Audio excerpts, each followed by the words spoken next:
hello guys र म चाहिँ यसरी पानी यसरी खोल्साबाट तानेर खान्छु यहाँहरू चाहिँ यहाँ हैन घरबाट धेरै टाढो आउनुपर्छ यसरी पानी बिग्रिन्छ है पोली पाइपमा हैन आफै यसरी किनेर यसरी पोली पाइप लगाएर खान्छु म चाहिँ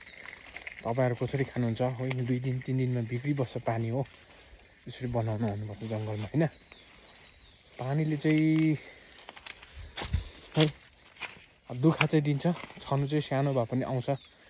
त्यति चाहिँ दुखै छ दुखा के दिन्छ भन्नु पर्यो पानी सानो आउँदैछ भने त कन्टिन्यू आइरहेछ नि त दुखा नमानी बनाउनु पर्छ खानु पर्छ है र कतिजना सहर बजारमा बस्नुमा त झन् कति दुखा छ तर हाम्रो त यतिको सुखै हो सानो भए पनि आइ नै बस्छ है आइ नै बस्छ तर यसरी आफै खोजेर पानीको मन खोजेर पानीको सोर्स खोजेर यसरी हैन यसरी पाइप लगाएर चाहिँ खानुपर्ने चाहिँ हुन्छ है हेर्नुस् है जंगलमा हैन झन्